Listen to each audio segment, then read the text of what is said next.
नमस्कार दोस्तों, स्वागत है आपका टेरेस गार्डन चैनल पर। तो दोस्तों, वीडियो की शुरुआत करते हैं हम मोसरोज के फूलों के साथ में। और आप देख सकते हैं इस बास्केट में हमने सिर्फ 4 से 5 कटिंग लगाई थी और अब उन कटिंग्स ने सभी पूरी बास्केट को कवर कर लिया है और इसमें कई कलर के फ्लावर आते हैं।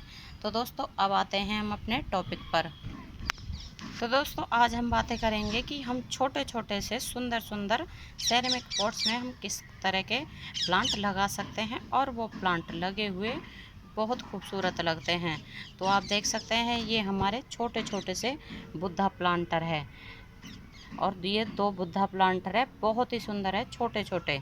और इनमें लगाए हुए हैं हमने ये कोचिया के प्लांट। तो आप देख सकते हैं बहुत ही सुंदर लग रहे हैं ये।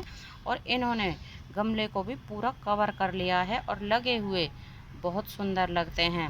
और ये इसी के पास लगा हुआ है हमारा कॉक प्लांटर। तो इस कॉक प्लांटर में भी हमने 9 o'clock या मॉस रोज को लगा दिया है पीछे की तरफ। और यहाँ इसमें ना एक और कोई प्लांट लगा देंगे इधर की साइड, ये वाला एरिया खाली है। और ये पीछे की तरफ हमने ये मॉस रोज को लगा दिया है और ये ऐसा लग रहा है जैसे कॉक के पंख वगैरह या उसका पीछे वाला हिस्सा होता है, उस तरह के लग रहे हैं ये। और बहुत ही सुंदर लगते हैं इस तरह के अगर हम छोटे छोटे से पॉट्स में और इस तरह के प्लांट लगा देते हैं। तो आप देख सकते हैं ये दूसरा वाला है हमारा कॉक प्लांटर। तो इसमें भी इस तरह के ही हमने कलरफुल मॉस रोज को लगा दिया है और ये कटिंग से लगाए हुए हैं हमारे। और अभी 2-3 दिनों पहले ही हमने इसमें मॉस रोज को लगाया है और अब आप देख सकते हैं इनमें फ्लावर भी खिलने शुरू हो गए हैं। तो दोस्तों, इनमें हमने पहले उस विंटर सीजन में पिटूनिया को लगाया हुआ था और पिटूनिया ख़त्म होने के बाद में जैसे पिटूनिया तो विंटर सीजन का फ्लावरिंग प्लांट होता है और वो ख़त्म होने के बाद में हमने इसमें अभी 2-3 दिन पहले इसमें मॉस रोज को लगाया है और बाकी टाइम में ना ये खाली पड़े हुए थे। तो इस तरह से अगर आप जो हमारे विंटर सीजन के प्लांट खाली हो जाते हैं, वो छोटे होते हैं, क्योंकि विंटर सीजन के जो प्लांट होते हैं वो उनको ना काफ़ी कम जगह की ज़रूरत होती है और काफ़ी कम मिट्टी की ज़रूरत होती है, क्योंकि वो प्लांट सीजनेबल होते हैं। तो सीजनेबल प्लांट को कम जगह की और कम मिट्टी में और छोटे पॉट में ही हो जाते हैं। तो कोचिया भी हमारा वैसे तो ये सीजनेबल ही प्लांट है, ये हमारा समर सीजन में होता है और जैसे ही ठंड शुरू होती है तो ये वाला प्लांट भी ख़त्म हो जाता है। तो ये दोनों प्लांटर है ना हमारे खाली पड़े हुए थे, तो अब हमने इसमें कोचिया को लगा दिया है और इसको हमने कोचिया को सीड से ग्रो किया है। और अब आप देख सकते हैं कितने सुंदर लग रहे हैं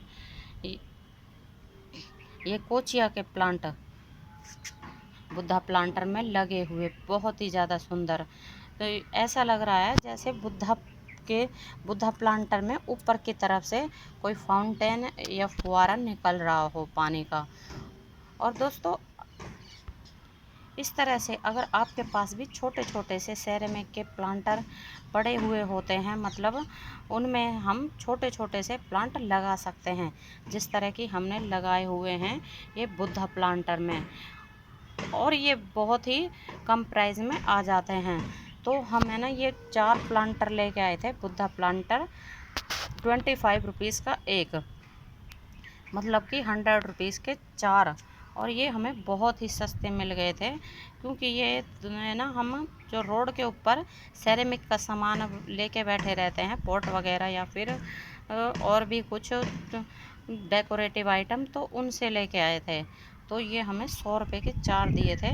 और आप देख सकते हैं ये बहुत ही सुंदर प्लांटर होते हैं और आप इनमें इंडोर प्लांट भी लगा सकते हैं, जैसे छोटी वैरायटी सिंगोनियम की होती है, या फिर आप इनमें सकुलेंट या कैक्टस को भी ग्रो कर सकते हैं, क्योंकि सकुलेंट कैक्टस को भी कम मिट्टी की ज़रूरत होती है और इनमें कम मिट्टी ही आती है। तो आप देख सकते हैं ये कितने सुंदर लग रहे हैं हमारे बुद्धा प्लांटर। अगर हम इस तरह के 8 से 10 डेकोरेटिव प्लांटर अपने गार्डन में लगा लेते हैं तो इससे हमारे गार्डन की शोभा बढ़ जाती है और ये लगे हुए बहुत सुंदर लगते हैं। तो आप देख सकते हैं ये हमारे कॉक प्लांटर है। तो कॉक प्लांटर में भी हमने पोर्टुलाका को लगा दिया है, क्योंकि पोर्टुलाका को तो है ना थोड़ी सी ही मिट्टी की ज़रूरत होती है और ये छोटे से प्लांटर में भी आसानी से ग्रो हो जाता है। या तो आप ऐसा भी कर सकते हैं, गमले में लगा के और इसके अंदर रख दें, मतलब गमले में किसी भी प्लांट को लगा दें और इसके अंदर रख दें। तो इससे ये फ़ायदा होता है, हमारे सेरेमिक का पॉट गंदा नहीं होता है। और या फिर आप डायरेक्ट इसमें मिट्टी भर के भी इस तरह के प्लांट को लगा सकते हैं। लेकिन ये जो हमारा बुद्धा प्लांटर है, इसमें तो छोटा सा भी पॉट नहीं आएगा, तो इसमें तो हमें डायरेक्ट ही मिट्टी डाल के और इसमें प्लांट को लगाना पड़ता है।